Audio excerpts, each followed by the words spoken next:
Hi, and thanks so much for joining me today. I'm excited to share with you not just one, but 4 different shades of the new Chantecaille Cushion Foundation. Thank you so much to Chantecaille for sending all of these over, so I will swatch them all side by side for you, as well as against current complexion products that I have by Chantecaille. So if you'd like to see that, please keep watching. This is what I found in my mail yesterday. Look how beautiful this is. But what's inside is what I'm really excited about. And there are zippers on the sides, 2 of them. If you open it up, there's a beautiful mirror inside, a pretty big one. And I'm so excited because we don't just have 1, but 4 different shades that we can compare. And I think that's going to be so helpful because it is so difficult to choose foundation shades online. It is the new Future Skin Cushion Foundation, and this came with it, with a lot of information. One of the important things about this is that one of these cushions equals a bottle of milk. It says every cushion feeds an orphan baby elephant rescued by the Sheldrick Wildlife Trust. And you can see right there the bottle of milk. There are 8 shades here, and it says that they are flexible in terms of the versatility of working with multiple skin tones. You can see the size of the mirror here, but let's go ahead and open these up. We do have 4 shades. We've got Aura, has a beautiful design on it, very much my aesthetic, with an elephant on the front. And then inside, you'll see that there's a very large mirror and then applicator, which is housed separately from the actual cushion. This is Aura. This one is Alabaster. Here we have Vanilla. Here we have the shade Nude. We've got the 4 shades side by side. I hope that helps with a little bit of the undertone questions. So here we have Aura, Alabaster, Vanilla, and then Nude. And I also got a lovely card, and I will read it to you as I swatch. It's finally here. Our Future Skin Cushion Skincare Foundation is the ultimate skincare makeup hybrid. Every cushion feeds an orphan baby elephant rescued by the Sheldrick Wildlife Trust. Available in 8 flexible shades, this first of its kind water-based formula is refillable and adapts to all skin tones. These look so different to me than in the cushion. So this one here is Alabaster, the second one. And right here, this is Aura, the first one.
Since we have so many of the shades, we could actually swatch them on my face. I don't normally do that, but I thought this would be a nice comparison, and it really was interesting how different these look swatched versus how they look in the cushion. And this one right here is Alabaster, and they don't look that light, but boy, when they're on, they definitely look like they're very light. So let's go with Alabaster.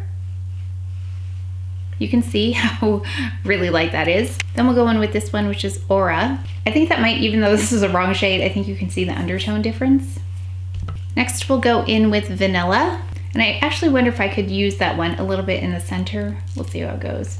Finally, we'll go in with this one, Nude. So I hope that illustrates the difference between Vanilla and Nude, because they were really hard for me to figure out online. Okay, so I'm gonna remove that. Now they are hard to remove, so that it shows you the staying power of these. So that we could prime on one side and not prime and see how it goes. So I do have the anti-pollution mattifying cream, and I usually just apply it to the center of my face, or the T-zone. So we're gonna do that on half of my face, especially on the pores. That's usually where I see the most texture. While we let that set, we'll go in with the left side. I thought we could try Vanilla. Let's just see, because I'm really curious how light this is. So I'm gonna take the little pad here. Again, you can apply it with your fingers if you want something more, here's a color. If you want something more intense, then you can apply this for a little bit more control in terms of the sheerness. So let's see how it goes. Okay, so this is again vanilla. So we'll go in with vanilla over here, and then we'll go in with nude over on the other side and kind of compare. But I usually just put foundation really towards the center of my face anyway. Let's see how much we can do. This is gonna be too light for my forehead though. Let's see how much we can do without concealing first. So this is a first impression, and what I like is that it's a really thin layer. I prefer foundations that aren't like heavy in their weight in terms of what you need to have some kind of coverage. And I don't know if you could tell, but look, you can see how it really did a nice job of blurring those imperfections on the front. But yeah, we're a little bit light here, so it'll be nice to see a comparison. So now we're going to go in with nude on this side. I really like that I have a chance to try out so many different shades at once, because this is the hardest thing for me to do when I'm shopping online for makeup. So I hope this is helpful for you. Okay, that seems to be much better. I'm also noticing there is a little bit more of a smoother surface with that mattifying primer underneath.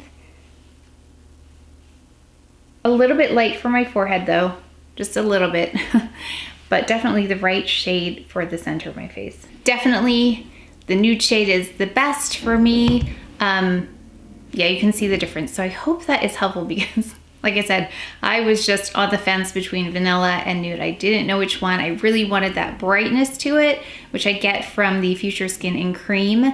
And these two didn't look like that at all. They looked like a different undertone, but you can see the difference. And I really think you've got to see it on the skin in order to see the difference. Looking at these discoloration areas, I wonder if I don't need a concealer. We can try. Let me go ahead and see if I can even this out, and then powder, and then we'll add some blush and lip, and then we'll see. Yeah, we'll see if we can get away with no concealer today. I just do want to show you really quickly though how it looks when you apply it directly with your finger in terms of how concentrated you can get it. So that's what it looks like. So you can do that. I do like this applicator though. I forgot to mention in the box there's an extra cushion in the bottom. So you have a little insert, and then this in here is another one. So even though the price tag is a bit higher on this, you do get two.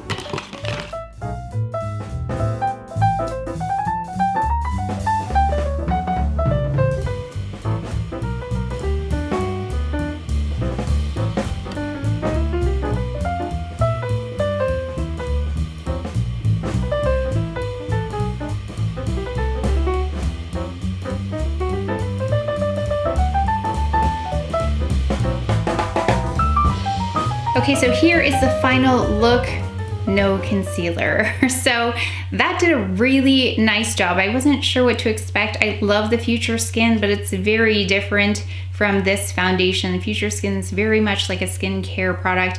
This one does have skincare benefits as well, but it is very different. So this is perfect for someone like me who wants that coverage and wants a very second skin-like type of application. This is such a thin layer of foundation going on, but I can tell that it's going to stick. So the swatches I had over here, I just wanted to wipe them off, but that was not possible. This foundation might take a little bit more work to remove, because I can tell that once it's in place, that's where it wants to stay. And the fact that I did not have to conceal was pretty amazing. So that tells you the amount of coverage that this has without looking heavy. And to me, that is key. So this is one of the most perfect types of formulas I've used, simply because of my needs. I'm a little bit more oily, so I'm not sure how this will be on dry skin, but I am wondering on dry skin if you don't even need to set this with a powder, because it did do a nice job of setting all by itself. But for me, powder helps because it does do a little bit more blurring. So I think that helped in terms of not adding any concealer. But let's just look at the claims really quickly. This water-based foundation boasts an innovative formula that infuses the skin with powerful anti-aging peptides and a network of botanical sugars that protect from pollution while leaving skin looking flawless. You could definitely achieve that flawless kind of appearance with this foundation really easily. I didn't have to work too hard with this one. And I was on a Zoom call with Chantecaille, and anyone can participate. It's through Eventbrite, but they happen to have Chantecaille on this one, and she did show this with a face covering and then it didn't transfer. I haven't tried that yet, but I have a feeling this is going to perform really well just based on the way I applied it. I will do some updates for you on its performance, but this is a first impression. So when I looked at the colors, I was a little bit like, I didn't know if one was going to work for me because I know I love cream so much, and none of them really looked like that. Actually, I thought vanilla would have a better undertone for me, but that shade Nude worked really well. I think I could go up to maybe wheat for my forehead. That might be interesting, but I really do just apply it to the center of my face, so it's fine that it's lighter for me. And then as you can see, the bronzer really evened everything out. I prefer to go lighter because I do apply foundation to the center of my face. I have matched before to the exterior of my face, and when my whole face is that color, it definitely looks like the wrong shade. It doesn't match my neck. It just looks off. So for me, I would definitely go with the nude shade for most of my face. As promised, I'll go ahead and swatch all of my Chantecaille complexion products that I have. I have about 3 shades in the Future Skin. I have a tinted moisturizer, so let's go ahead and take a look at that. Here we've got the tinted moisturizer in Tan. So this is most closely aligned with this shade right here, which is Nude. This is the shade Cream in the Future Skin formula. And so I put it across the top here in case you weren't sure, because that was my question, vanilla or nude. So you can see the difference between those two versus Cream. Again, Cream here just so you could kind of see it in the lineup. Then we've got Shea, which has a very warm undertone compared to these two. And then we have Sand, vanilla and nude here again. These are probably going to be the closest if you are anywhere near my skin tone. So here are the original shades. And then we've got Tan in the tinted moisturizer, Cream in the Future Skin foundation. Then we've got Shea in the Future Skin foundation. And then we have Sand in the Future Skin foundation. So I hope that was helpful for you. I really am so thankful. Thank you, Chantecaille, for sending me 4 shades, because I really think that's one of the most helpful things, is to be able to see things side by side. And I was torn between a couple of shades, and now I'm convinced that the nude shade really is the more perfect shade for me, especially having had a chance to try them side by side. I know this is a first impression, but I am so impressed with this. I was really excited to get this. In fact, I purchased one before I knew they were sending me any, so that one hasn't even arrived yet. Well done, Chantecaille, congratulations. I really am so impressed with this foundation, and I think there is definitely a place for this in the collection, especially if you want a little bit more of a substantial kind of coverage without feeling like you have makeup on, without putting a lot of makeup on. And this one, I have a feeling, is going to last quite a long time. I'll let you know in the description box below how long I wore it for and what it looked like after that. But let me know if you'd like to see a wear test. But that is it for today's video, so please take care of each other, stay well. If you enjoyed this video, if you learned something, please give it a thumbs up, subscribe, and I will see you next time. Okay, so maybe I can use this. Oh gosh! Here are the 4 shades side by side. I'll hold them. Oh my goodness.